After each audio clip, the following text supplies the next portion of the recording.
Hey, what's up, stock compounders? Brad here. So recently I put out a video about Terry Smith, right? Fundsmith in the UK.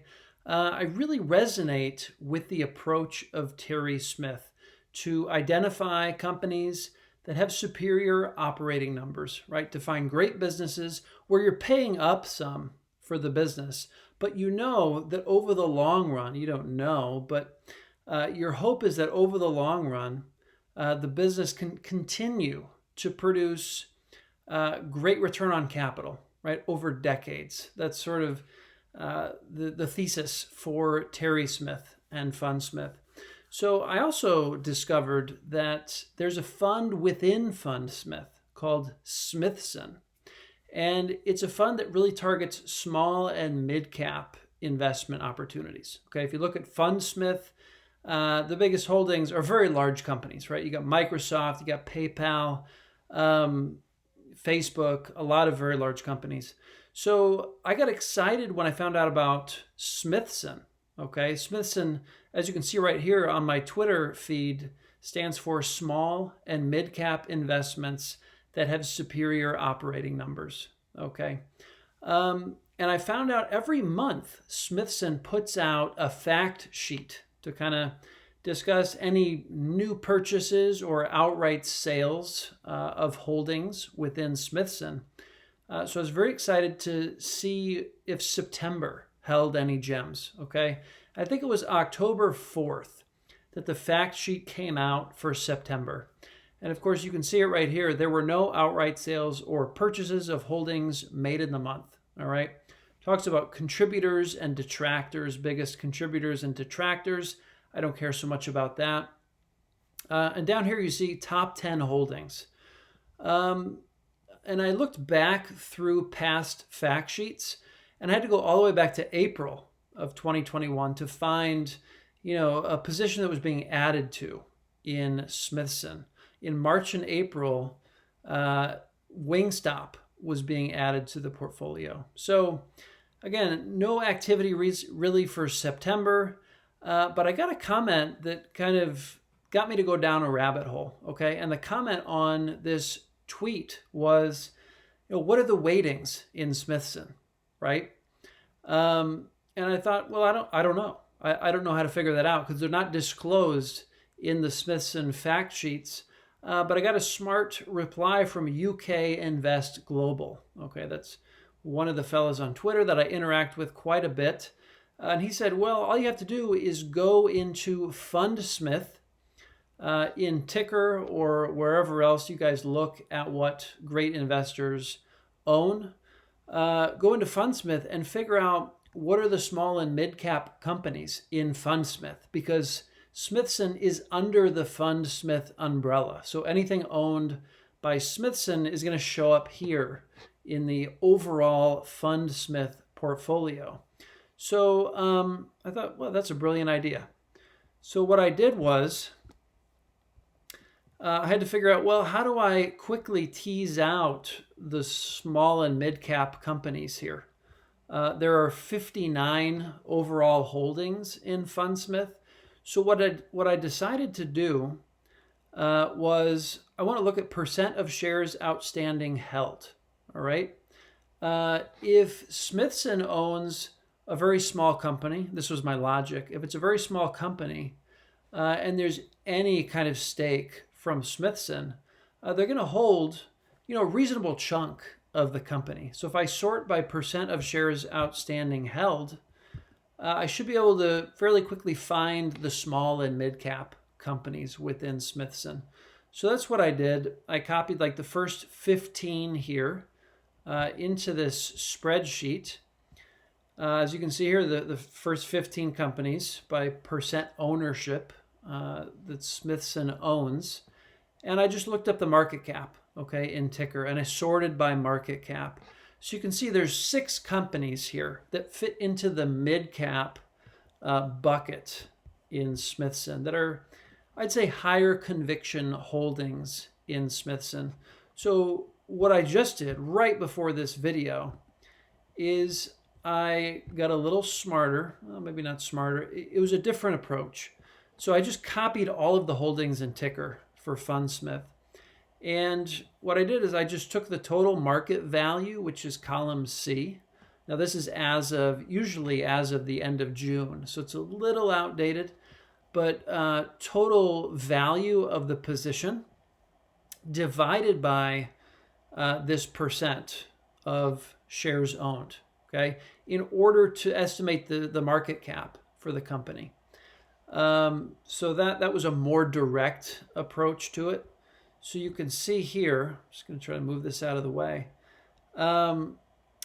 There are 13 small and mid-cap companies that are, as of the end of June of 2021, in the Smithson portfolio. So you can see here what the market cap is. Again, these aren't completely up-to-date numbers. It's going to be based on the latest reporting date. But you can see here, there's a couple small caps, okay? Thyrocare Technologies, Eris Life Sciences, Metropolis Healthcare. Those are all small cap. Anything under 2 billion is considered a small cap, typically. And then anything between 2 billion and 10 billion is a mid cap. So these are all of the small and mid caps that Smithson owned as of the last reporting date. But I wanted to know, what were the higher conviction positions, okay? And that was my original filter. So according to that, there's 6 mid-cap companies within Smithson, where Smithson has, a sizable stake in those companies. In this case, they own up to 5.3% of all of the shares outstanding for Domino's Pizza Group and Sage Group. And you can see the numbers here. They go down to 2.7% for Qualis Inc. And then I wanted to know, what was the recent activity? So as of the last reporting quarter, had Smithson added to or sold off any of these positions? Domino's stayed the same. A 30% increase in Technology One. This is an Australian company. 13% increase for Fever Tree. 4%, 1%, 2%. So not so much for these last 3. And I think it's a pretty good indication. Is the company still? Does the company still find these companies attractive at current prices, at least in the quarter that these additions were made? So perhaps for Technology One and Fever Tree, strongest signals there. So now let's go on to the next sheet. What I did was, and this took a little bit of work, I wanted to know, what are the key operating numbers that Terry Smith really pays attention to for these mid-cap companies within Smithson? And those 3 numbers are return on capital employed, which is Terry Smith's kind of best metric for determining how high quality a business is, right? How great is a company? Return on capital employed. And this is from the last 12 months, using data that I pulled from Ticker Terminal. Percent gross margin, okay? This is really how much pricing power does the business have? In the case of Domino's, it costs them 52 cents to make $1, okay? Because they have 48% gross margins. So, you look at a company like Sage Group, okay? It costs them 7 cents to make $1. That's a pretty insane gross margin for Sage Group. I think it's healthcare in the UK. I'm sure there's a very big moat based on these gross margins. I don't know anything about Sage Group, but that is an incredible gross margin percentage. And then free cash flow yield, which is a measure of how much do we have to pay up to own these businesses. It's free cash flow over the last 12 months divided by the current market cap of the business. So, and you can see here, Terry Smith every year releases, what are the average of all of the companies in the Fundsmith portfolio, and it's actually the weighted average. So the companies that are a higher percentage of the Fundsmith portfolio get a higher weighting for these three metrics. But you can see here the weighted average for return on capital employed across all of the Fundsmith companies is 25%, gross margins 65%, and free cash flow yield 2.6%. Okay, so those are helpful averages to look at these 6 mid-cap companies within Smithson to gauge, where do they fit compared to kind of an average company in the Fundsmith portfolio. And keep in mind, it's a lot more useful to look at these numbers over time than to look at just one data point over the last 12 months. So I did that. It was quite a bit of work, like I said. So let's take a look at Domino's, a more granular look at the numbers. Well, just the high level return on capital employed for the last 12 months, the same, okay, as the average company in the portfolio. Gross margins, a bit less than the average. Free cash flow yield significantly higher than the average Fundsmith company. So if we go into the numbers, and the formatting isn't great, I didn't really pay attention to the formatting, but I simply went into Ticker Terminal. I looked at the last 10 years of numbers. For calculating return on capital employed, we've got operating income. Over the last 10 years, we've got total assets, and we have total current liabilities, okay? And what I'm doing is I'm taking an average of the total assets and an average of the total current liabilities over that operating year. Okay, so it's really just the starting total assets, ending total assets for the year, and I get the average. And that's how I ran the numbers and ran the return on capital employed, which is just operating income divided by the difference between total assets and total current liabilities. So you got 45%, 43%, and then it tanks, right? Domino's, something happened in 2013. 64, 71, 58, and it's kind of been down ever since 2015. But I mean, down from 71%, right? We can live with that. 71% is an incredible return on capital employed figure. So it's been trending down. I'd want to know, why has it been trending down? Is this trend likely to continue? Hopefully it won't drop too much more than 25% over, the next 5 or 10 years. So I'd want to understand that. Percent gross margins, again, it's been on the uptrend pretty consistently over the last 10 years. So that's encouraging to see. And then I simply took cash from operations, which is on the cash flow statement, subtract out the capital expenditures, which is already a negative number in ticker, and you get your free cash flow, okay? And then I just took the last 12 months of free cash flow divided by the current market cap, which was 2.3 billion, and you get the free cash flow yield of 4.3%, okay? Compared to 2.6% seems cheap, right?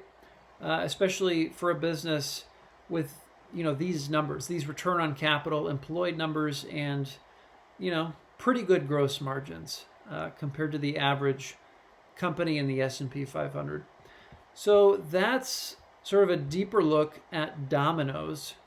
I won't do a deeper look at all of these because you guys get the gist. I'm gonna share a link to my spreadsheets here in the description, so you guys can come in and look at each of these if you're interested in that.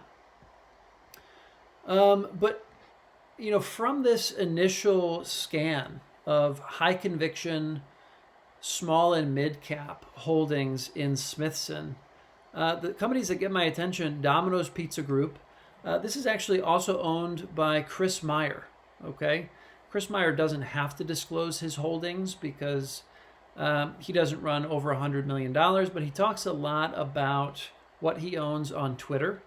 When he talks about a company and he says disclosure long, Domino's has shown up fairly recently as a long for Chris Meyer. So that's been on my radar for a little bit. I'm very curious, you know, the difference between Domino's Pizza in the US, DPZ, and Domino's Pizza Group in the UK.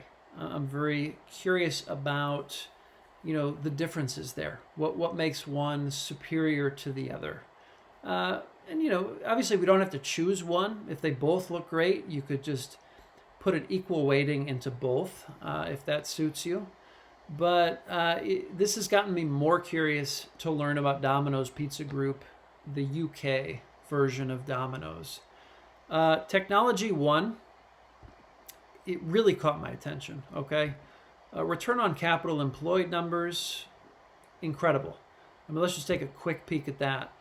Return on capital employed, 35, 36, 39, 78, 59, 53. So these numbers are really all over the board.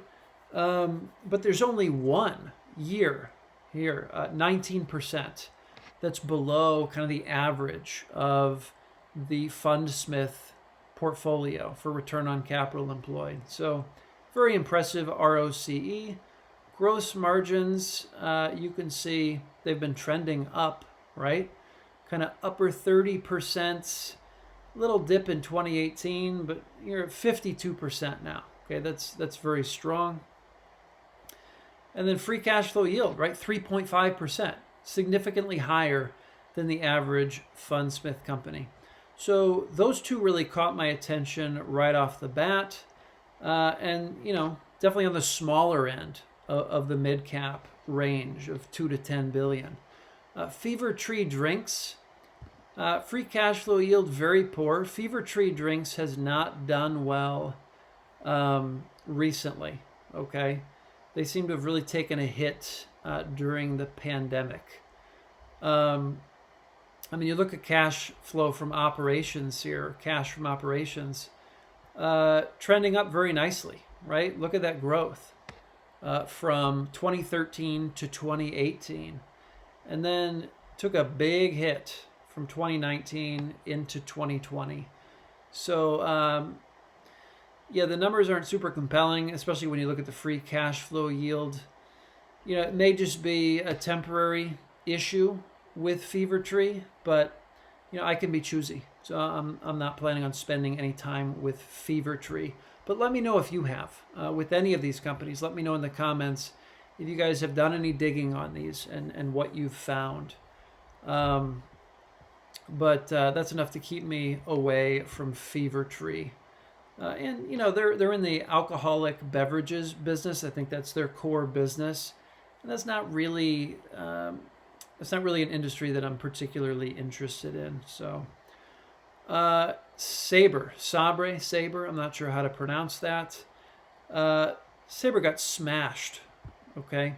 Now, this is an IT services business that serves the travel industry, okay? So makes sense, right, that they would get smashed. You look at cash from operations here, chugging along very nicely through 2018. 2019, you know, took a bit of a hit, but look at 2020 and last 12 months, okay? Just gotten destroyed. Now, this may very well be a temporary hit for Sabre. But if you look at these return on capital employed numbers, it's never been very attractive, all right? 12%, that's the highest year in the last 12 years for Sabre. That just doesn't excite me, right? It's hard to generate much more than the average return on capital employed figures if you own a company for a long period of time. So perhaps with Smithson, this is a reopening play where it's not one of their long-term holds. I have no interest in a reopening play. I want to buy companies that I'm happy to own for decades. So there's nothing here that really excites me. What is kind of interesting, if you look at the free cash flow yield from the perspective of the free cash flow in 2019, all right, the last decent year, right, in 2019. If you compare that free cash flow to the current market cap, you're running a 12.3% free cash flow yield, okay, which is awesome, right? Just blows the average out of the water for Fundsmith. But you're assuming there that we're going to get back to those kinds of cash numbers, right? Those operating cash flow numbers. Back when the company generated this free cash flow, the market cap was around $6 billion, okay? So still a very impressive free cash flow yield of like 7.58%. But again, this number is probably the most important to me, the return on capital employed. And it's, it's just not where I want it to be. So easy pass for Sabre. Qualis is attractive. 22% return on capital employed, not quite at the average. But this 78%, right? 78% gross margins. That is awesome. 4.1% free cash flow yield. Awesome. Okay. That one to me is worth diving deeper into. And then you've got Sage Group, which is, I believe, the largest healthcare public company in the UK. I'm not interested in healthcare. There's not, healthcare companies don't operate in like a free market system, okay? There's all kinds of government intervention that typically happens with healthcare companies. And that's a scary position to be in from my perspective as an equity investor, right? So it's easy for me to just eliminate all healthcare opportunities. I'm sure there's some great ones, right, that I'm eliminating. But that's okay. I don't need to swing at those pitches. There's just too much risk from my perspective. So Sage Group is also an easy pass. So the three that, look like they're worth a deeper dive, Domino's, Technology One, and Qualis. So definitely eager to hear from you guys if you've done any digging on these. Probably my next step is just going to Twitter and searching these particular tickers in Twitter to see, of the people I follow, the people kind of in my community on Twitter, who is talking about these three companies. And that's kind of where I'm going to, find the easiest entry point into, all right, what's the investment thesis here? Is there meat on the bone? How can I look at, the future, right? The prospects of these companies over the next couple of decades. And also Value Investors Club, right? That's another easy place to go to just to see if there's been a recent write-up in VIC for any of these three companies. But anyway, guys, I just wanted to share, how I decided to figure out what Smithson owns, what high conviction bets they have in the smaller company space, right? Not large caps, just looking at small and mid caps. Here it's just mid caps.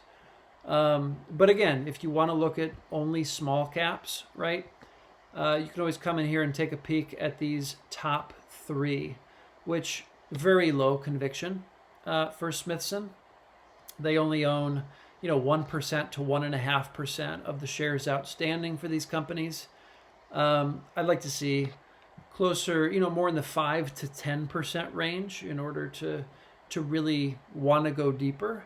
But they're there if small cap is all you're interested in. So anyway, guys, I hope that's interesting. I hope that's helpful for you.